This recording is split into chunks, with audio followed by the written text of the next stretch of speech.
Here we're going to come across at least one example of a sequence that you can analyze by comparing it to a function of x. And this first one's a perfect example because n factorial appears, and there's no definition of x factorial that we could use, so we can't graph the function f of x equals 2 to the x over x factorial. So that method is out. So what I usually do in that case is, just to get a sense of what's happening, I would just list out the first few terms. But I think I'm going to be a little more organized, and I'm going to actually make a table. So I'm going to make a table because what I'm really interested in is how the numerators and denominators compare to each other. I have a suspicion that one of them goes to infinity faster than the other. Notice they both go to infinity as n goes to infinity. But I think one goes faster than the other. So I'm going to make a table with n values, the value of 2 to the n, and I'm actually going to leave a space just to indicate an inequality symbol, and then n factorial. So when n is 1, the value of the numerator is 2, the denominator is 1, and we can see that the numerator is bigger. We'll do this for a few. So we'll list them out here. We get 4, 8, 16, and 32. And here we get 2, 6, 24, and then 120. So notice that the numerator is bigger, the numerator is bigger. At this point, the numerator gets smaller, and it's smaller again. And so then the question is, do we suspect that that inequality could switch again? And if you look carefully, you'd see that no, it really can't, because what did we do to get from here to here? We times by 2. So the numerator grew by a factor of 2, going from the third term to the fourth term. However, the denominator grew by a factor of 4, and that is only going to become more pronounced and extreme when we go from the fourth term to the fifth term, because we're timesing the 24 by a 5, and yet we're still timesing this by a 2. So the left is not growing as fast as the right, which means that the numerator is not going to infinity as fast as the denominator. And that suggests that the limit as n goes to infinity of 2 to the n over n factorial is equal to 0. Just to confirm, I'm going to say since n, or I guess I can phrase it this way, 2 to the n goes to infinity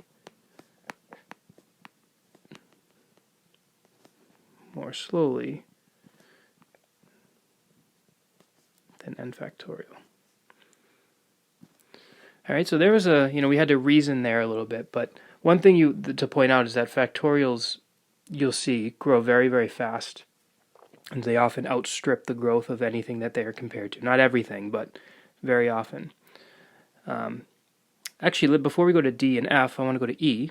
E is the cosine of n times pi.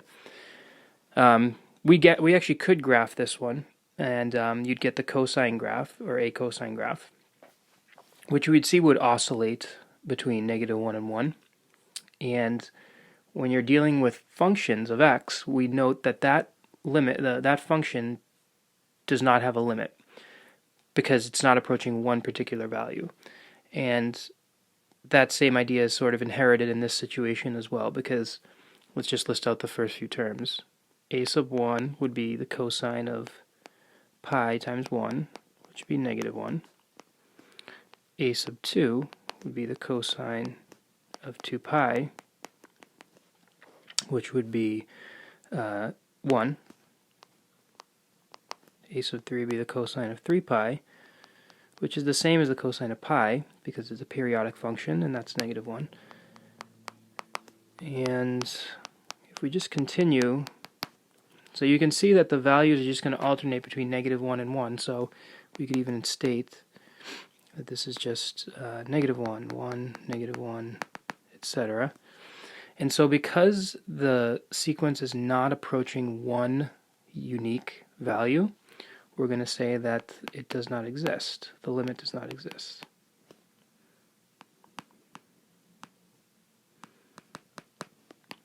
right? This is actually an interesting idea, and then some of my students and I get in a conversation about this because they watch YouTube, and there are applications in physics in which you sort of take the average of these two values, the -1 and 1, and just say, well, half the times at 1, half the times it's a -1. Let's just say that the limit is 0. And it turns out that's not a completely stupid thing to do. There's applications that result from that assumption, but it's a very probabilistic way of thinking about math in the world. But in calculus, standard calculus, the way we're using it, we would define this as the limit not existing, and therefore we'd say this diverges.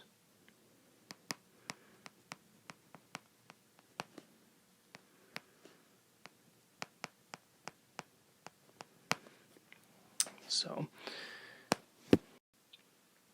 now the two functions on the right deserve some special attention. Later at least in the course I teach, and probably most courses, anyone who's taken this a calculus course, you'll see that you'll have ways of answering and techniques of answering this without a calculator. But as stated here, a sub n equals 1 plus 1 over n to the n. You'll notice that if you plug in infinity, or a large enough value, you get 1 plus 1 over a big number, which is ultimately 1 plus 0, which is 1, number a little bigger than 1, and you're raising that to that big number. So it's like 1 to the infinity. Now that number, that is not a 1 necessarily, because remember that the inside is not really a 1, it's approaching 1.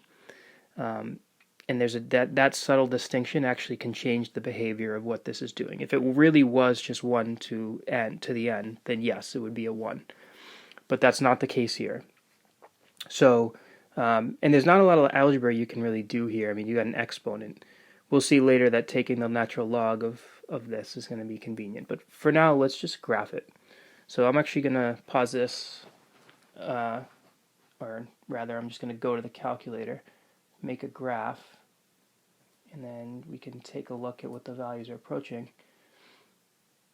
And I usually use the table, so I'm going to write 1 plus 1 divided by x. And again, notice I'm basically understanding the behavior of this by comparing it to the function 1 plus 1 over x to the x. So once you've inputted that into y1, you don't really need to see a graph. To be honest, you can just go to the table. Now before you do that, what you'll want to do is go to the table set, which is underneath the window button, and make sure that your independent variable is set to ask so that we can choose what x values we plug in. So in this case, once you do that, I'm going to get to the table, and I'm going to start plugging in big numbers. So let's start with like 100. When you plug in 100, you get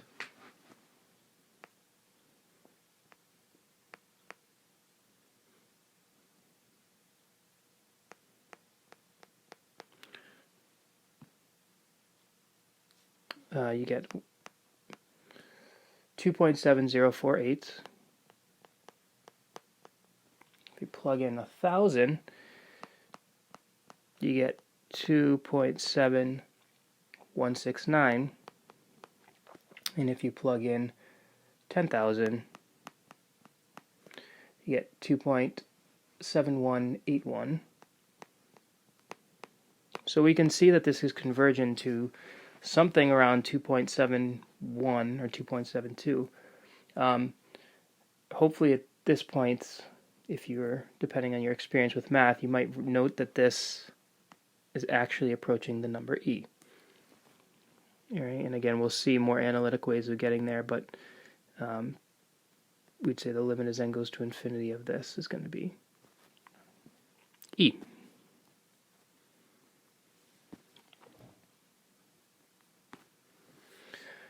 All right, and then we'll finish with f here. This is the nth root of n. So again, if you plug in 10, you're taking the 10th root of 10. You plug in 1,000, you're taking the 1,000th root of 1,000. Our intuitions get a little bit weak when it comes to those type of things, unless you're really good at rooting things. So let's go to a calculator and compare this to the xth root of x. And we'll do that by graphing x to the 1 over x, which is the same thing.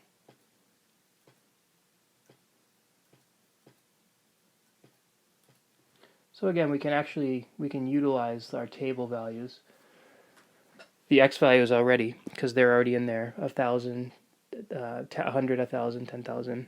And what you see is that you get 100, 1,000, 10,000. So when you plug in 100, you get 1.0471, 1,000, 1.0069, 10,000, 1.0009. And if you do something outrageous, like just plug in, like 100,000, you end up getting 1.0001. And my guess is if you added one more zero, you would just get a 1, because the calculator ultimately, you just can't do anything but round. So it looks pretty clear that the limit of this goes to 1. And again, we'll see a more analytic way of answering that later. But for now, this will give you some techniques to use to evaluate sequences.